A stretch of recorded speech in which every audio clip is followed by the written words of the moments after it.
Hi guys, and welcome back to the YouTube channel at VAG Technic. So in this video we had delivered an Audi RS5 grey one, and we have delivered Audi RS5 in blue.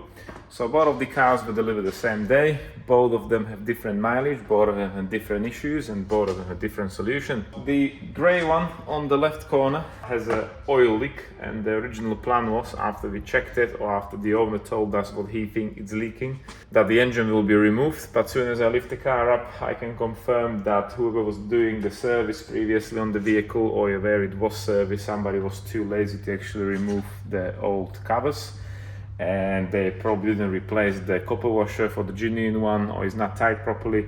Basically, the sun plug is leaking quite badly, and all the oil is just spreading through the hole when they cut with the grinder onto the shield, what I'll show you later on in the video. So the whole underneath of the car is filled with oil. Also, I did manage to see that the bushes for the suspension arms are not the best, and there's a DRC pipe which is leaking. So I think this is 100% job will be sorted out, because the owner already agreed to actually order everything which is on the table. So we have the bushes here, the pipe, all the hose, and we also have a full service stuff ready for it to go on. However, the other story with the blue one is where I was told there's a problem with the mixing coolant with oil, and it is mixing. As you can tell, there's loads of sludge in the coolant tank, and we were looking at it with Miroslav first. I thought it's probably an engine rebuild, because I forgot there's a small oil cooler on the side of the engine. There's definitely a big one in the front, which is not water cooled, and obviously I thought it's not mixing over there. So we think that the oil cooler will do the magic. However, we plug the car on diagnostic, as you see now, and there are a few fault codes with fuel pressure, accelerator pedal, the throttle bodies, and fuel mixture as well. So we've done a basic check on the engine. We remove the spark plugs, we remove everything to get to the combustion chamber and do a compression test. And this is how the compression test goes.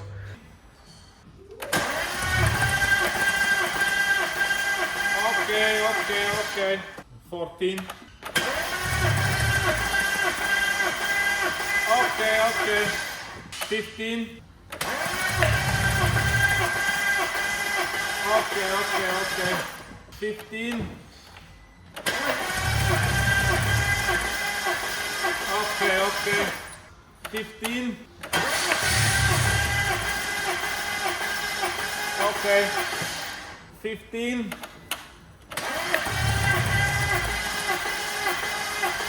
Okay. 15. Okay. 15. Okay. Last one, 15. Okay. From that point of view, the engine seems to be healthy. However, there was an EPC light coming on over certain RPM with a misfire. After the car was shut down, it drove fine again. So we decided to have a look at the catalytic converters, because this is double the mileage at 70,000. This is on 35,000.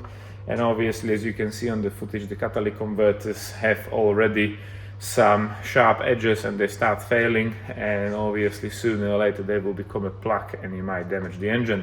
Obviously the owner did approve to go ahead with the job. We did order everything for it, but we need to clear up a few jobs which are stuck on the run at the moment.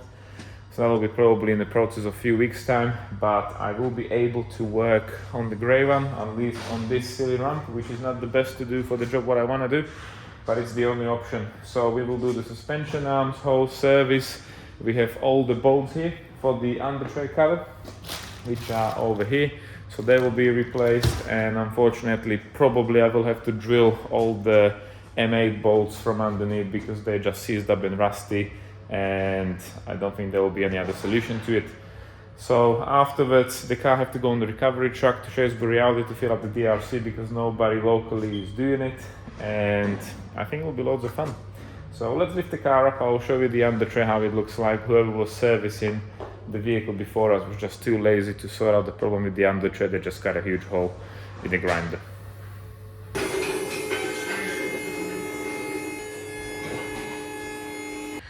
So here's the RS5 after 35,000 miles on the UK roads.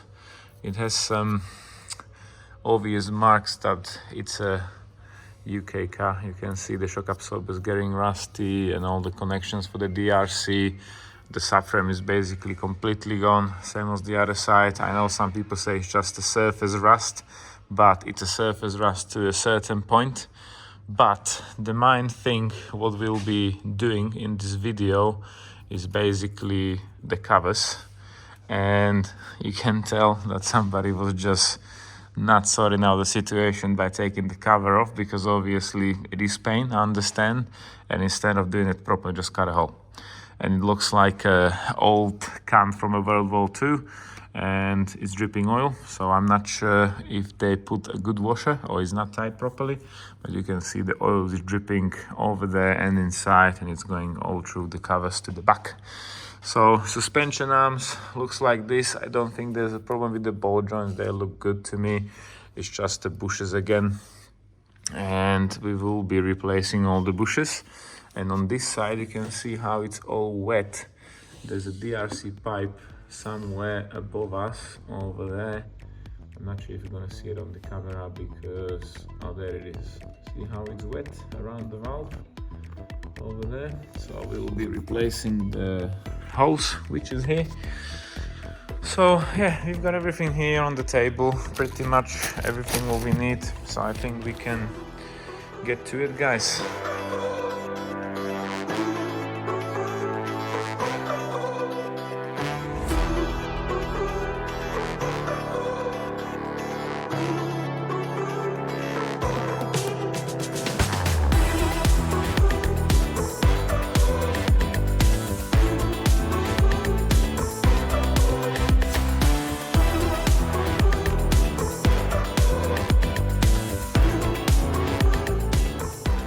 So we remove the under tray off. You can probably see it's full of oil. Reason why, obviously the sun plug was leaking. I am happy that we don't have to drop the gearbox down and the crankshaft seal is not working. We're saving the owner quite loads of money, and I just don't want to do something what's not necessary to do. Of course, I managed to drill out most of them, busted another, and it just came out. However, this one is still broken. I have to drill that out because it's part of the subframe, so that have to come out. And before us, somebody tried to drill something, but it didn't work out. As you can probably tell, it's just miss a bit. And of course, these inserts are part of this plastic, so they can't be replaced, so I have to drill it out. As I mentioned, we've got all new bolts, and yeah, we'll lift the car up and we will continue stripping the arms down. We have to put them on the press and put new bushes on.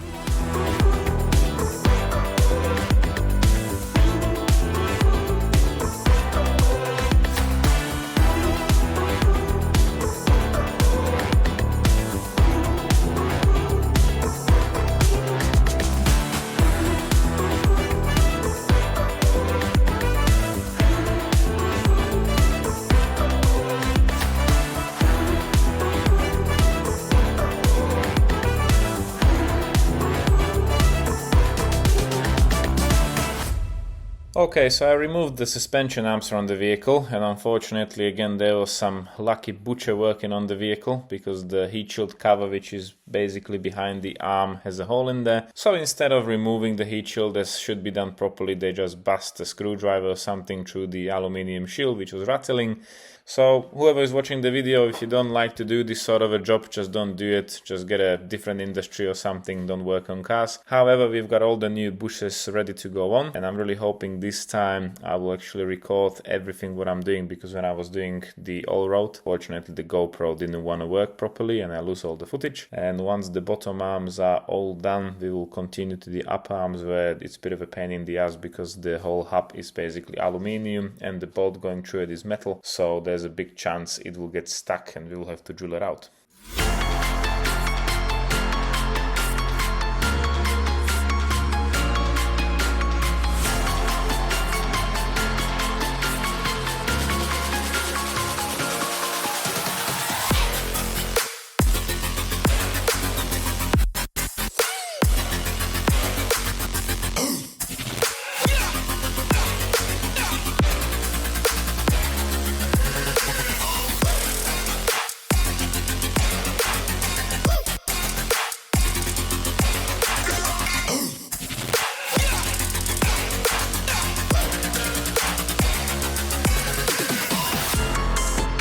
Okay guys, so we managed to put all the bushes onto the arm. We have 2 new drop links, of course, what will go on. So I did measure the distance to the arm all the time, so I tried to fit them to a position where they should be as best as possible. I don't think it will be to 0.0 millimeter, but I think they are in the middle, so it should do the job. The car will go on the trucking, of course, and I will continue with the upper arms now. And I have to fit these back, of course.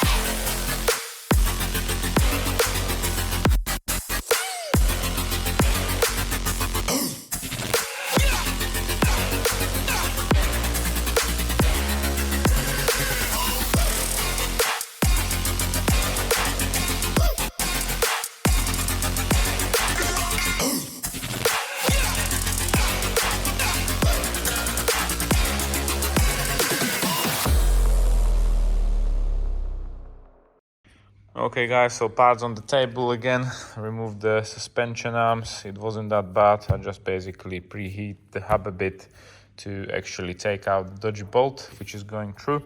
There is a very special process what I will not tell you. But anyways, these are the bushes on the suspension arms. They are not the worst, but you can see it start cracking already on some of them. And it might get to the point very quickly when the rubber will break off from the pin and it's just going to start making funny noises. So we are changing all 4 of them. We have all 4 bushes here ready to go on the press. I get down.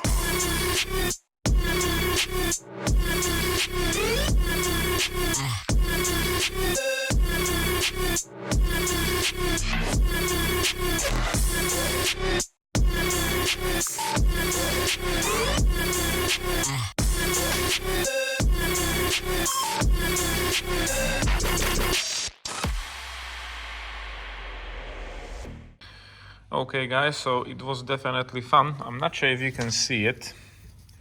Can you see it? Can you? Maybe? No? So this bush is not basically a rounded bush, it's oval. So whatever tools I tried to put on there to actually press it out, I just damaged the edge and I just struggled to push it out. And my plan to just put the new bush and press it out all together, it actually failed. So what I did was press out the bush with the pin, so only the surrounding stays in the arm. And once it was out, I just cut it from inside, and then I was able to basically knock it out, so it lost the pressure in the arm. Unfortunately, I did find out the best system on the last bush what you seen on the video, so I put a 36 or 42 mil socket underneath, then it went nicely in, so that was holding it in the proper position. I did clean them up a bit and I think we are ready to go on, so we'll put these arms back into the vehicle. And obviously once the vehicle is in the position like it's fully sit on under the weight, we will tighten all the bolts. It's written in the stars. Close your eyes and listen to the rhythm of your heart. If it's written in the stars. Close your eyes and listen to the rhythm of your heart. If it's written in the stars. Close your eyes and listen to the rhythm of your heart. If it's written in the stars. Close your eyes and listen to the rhythm. Okay guys, so we managed to put all the arms back onto the vehicle, so the next step will be replace the drop links. And obviously once it's all in place, we will drop the car so it's in a right height as it's fully loaded on the wheels. So we will tighten them all down and then we have to do oil change. So I will probably start up the car so it will warm up a bit because it's not good to drain cold oil from the engine. And as a last thing, we will have to replace the DRC pipe. So Miroslav told me best thing will be to lift the car up so there's no pressure basically on the DRC system, and then it should be disconnected. So I'm really hoping I will not be covered with the high pressure hydraulic in a minute. And let's continue.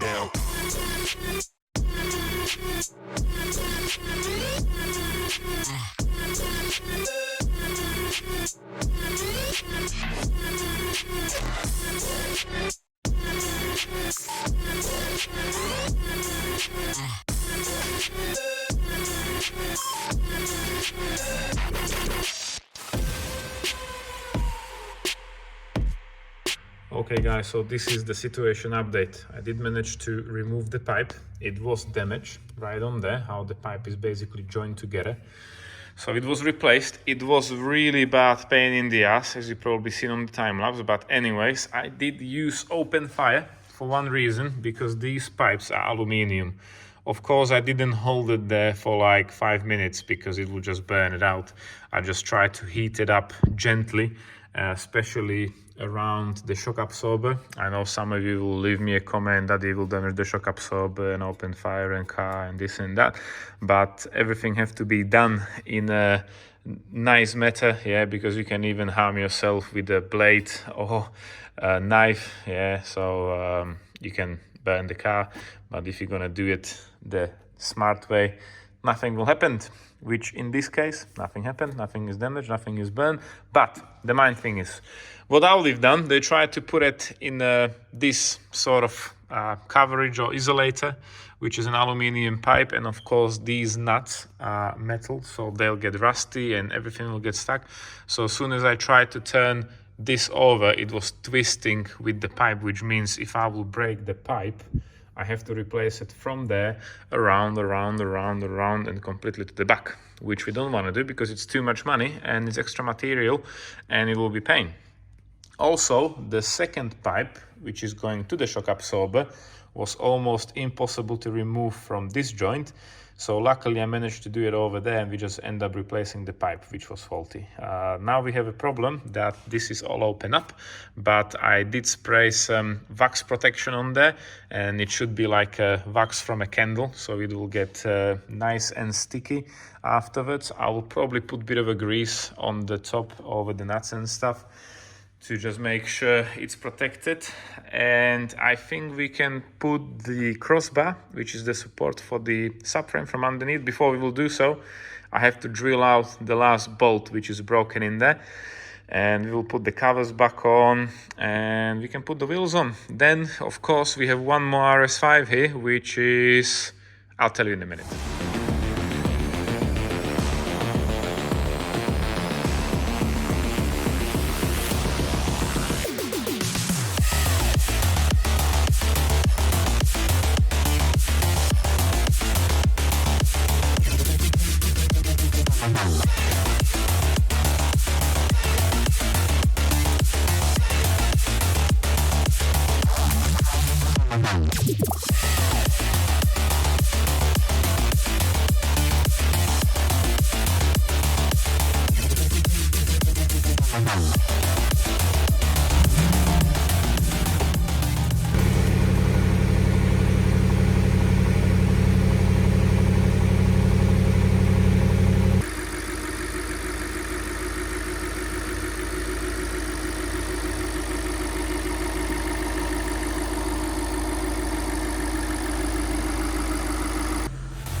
Okay guys, so it's 9 in the evening, the grey one is finished from our side, the car can go on the recovery to Shrewsbury Audi to fill up the DRC. It wasn't that bad, it actually took me like one whole day really to swap the DRC pipe, which is a bit of a pain as you've seen. The whole car, unfortunately, or let me say a different way, every car in the UK is pain to work on, especially when it comes to any suspension underneath of the vehicle, because unfortunately, I know you want to try to keep your car clean from outside, but there's more things hidden underneath the wheel arches, behind the wheels. So if you're cleaning the car up, I mean, once in a year, try to lift it, try to clean it from underneath, because then this is happening. So obviously the grey one is sorted. Be definitely careful when you're taking your car for service, so you don't want to have any people from other industries working on it, like butcher, yeah, because unfortunately, I don't know if people are lazy to do the job or whatever. It's just not right to make holes at other people's cars. But when it comes to any kind of a bill for this vehicle, it was slightly over £2,000, which included recovery to Shrewsbury Audi, fill up the DRC, overlay, all the material we've seen what was put into it. So the most expensive, I think, was the DRC pipe, which was over £300. Then the bushes were almost another £300. Oil service, you've seen the labor, and obviously all the bolts from underneath were replaced, so pretty much all sorted. The tracking needs to be done, which means it needs 2 new tires. I'm not sure if I'll get new tires on it. I have to speak with the owner and get the tracking done when it's going to be at Audi, or we'll have to think about it. But from our side, it is finished. When it comes to the question of the blue one, that is a bit of a problem, because as you can tell, there's no ramp available. All of them are stuck, unfortunately, with some other jobs as usual. And we told the owner what we found, and he decided that the best thing will be to actually take the engine out. So we will be doing the catalytic converters. The biggest problem is the Milky Way in the coolant tank, and obviously I told them that good idea probably maybe is do the cylinder head tensioners unleashed when the engine is out, so we have the access to it. So I think that will be replaced, but that will be another video. Maybe I will mix it together with the drive from Shrewsbury with this, with the other one, we'll see, I don't know. Obviously for now this is going out, because in front of this job we have another 1, 2, 3, 4, 5, 6 cars for, I think one is for engine rebuild, rest of them is really timing chain and some silly stuff.